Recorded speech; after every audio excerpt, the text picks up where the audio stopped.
So তোমরা এখন কার বাসায় আছো জানো গাইস? তোমরা জানো না গাইস, এম এস রাজশেখ ইউটিউবারের বাসায় আছো গাইস। তো নিজের বাসা মানে গাইস একটা কথা আছে না, কুঁড়ে হলেও সেটা আসলে রাজপ্রাসাদের সমান।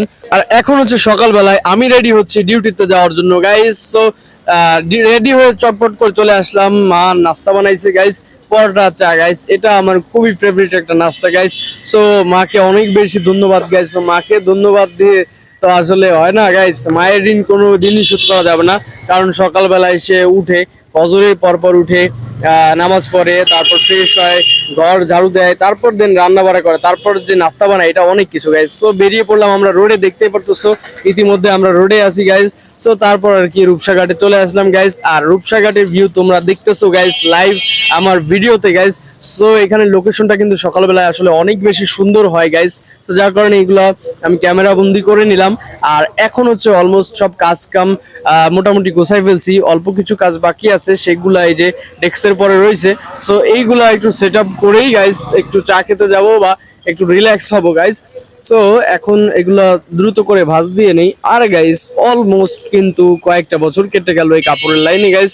সো আমি ভাবতেছি যে চাকরি বাকরি আর কতদিন। সো এখন নিজে নিজে ভাবতেছি যে একটা ছোটখাটো করে হলেও বিজনেস ট্রাই করবো। সো তোমরা কি বলো আমাকে জানাইও। আর তোমরা যদি আমাকে এই বিষয়ে সাপোর্ট করো গাইজ, তাহলে আমার পথটা আরো বেশি সহজ হবে গাইজ। কারণ আমি তোমাদের সাথেই এই ব্যবসাটা ডিলিংস করতে পারবো গাইজ। তো তোমরা একে একে আমাকে যত মানুষ সাপোর্ট করে যাচ্ছে, এটা কিন্তু আমার একটা অনুপ্রেরণা গাইজ। তো আমি প্রত্যেকদিন আসলে নতুন করে সাহস পাই। আর এখন যেহেতু জোহরের সময় হয়ে গেছে, আমি মসজিদে নামাজ পড়ে নিলাম, এখন আবার শোরুমের দিকে চলে যাচ্ছি। সো আমি নামাজের সময় ছাড়া আর মোটামুটি বেরোই না বললেই চলে। সো আর এখন হচ্ছে খাওয়া দাওয়া শেষ। আর দুপুরের বেলা গাইস ফাটাফাটি রোদ্দুর বাইরে গাইস, মানুষজন আসলে রোদ্রে অবস্থা খারাপ। তো এইরকম সময় শোরুমে একটা একটা দুইটা কাস্টমার ছিল, তো তার ভিতরে হাঁটাহাঁটি করতেছিলাম হ্যান ত্যান। তো পরে আর কি আসরে বের হয়ে কিছু মিনিট আছে হাতে দেখলাম। তো যার কারণে বাগেরহাটের একটা আলোচিত বিষয় তোমরা শুনেছো, কুমিরকে নিয়ে রিসেন্ট কুত্তকে নিয়ে গেল, একটা কুকুরকে মেরে ফেললো। আর রিসেন্ট যে ঘটনাটা হয়েছে সেটা হচ্ছে একটা বাচ্চাকে মেরে ফেললো, সেই বিষয় নিয়ে একটা কথা বলতেছিলাম। আর এখন অলমোস্ট সন্ধ্যা হয়ে গেছে। তো একটা দেখলাম যে কুলফি মালাই নিয়ে যাচ্ছে এক ভাই।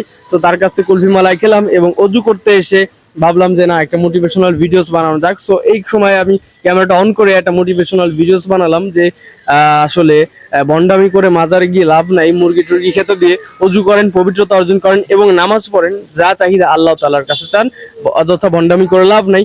সো ভিডিওটা কেমন হয়েছিল তোমরা ইতিমধ্যেই দেখছো। আর এখন অলমোস্ট গাইস আমাদের ক্লোজিং টাইম হয়ে গেছে, তাই আমরা প্রস্তুতি নিচ্ছি যাওয়ার। আর এখন যেহেতু কারেন্টের সমস্যার কারণে সবাই খুব দ্রুত ক্লোজ করতেছে গাইস। তো এখন টাইম টাইম টেবিলের কোনো আসলে ঠিক ঠিকানা নাই। সো বলতে না বলতে আমরা বেরিয়ে গেলাম শোরুম থেকে গাইস। এখন আমি ওয়েট করতেছি আমার ছোট ভাইয়ের জন্য গাইস। তো আমার দিনটা এভাবেই কাটলো গাইস। সো তোমাদের আমার এই ছোট একটা ব্লগ সারাদিনের কেমন লাগলো তোমরা কমেন্টস করে জানাবে। আর ইতিমধ্যে আমি বাসায় গাইস, আমার ছোট বোন আমাকে শরবত বানায় দিল গাইস। সো আমি সেই শরবতটা এখন খাচ্ছি। সো তোমাদেরকে চোখ মেরে আমি ব্লগটা শেষ করতেছি গাইস। সো আল্লাহ হাফেজ।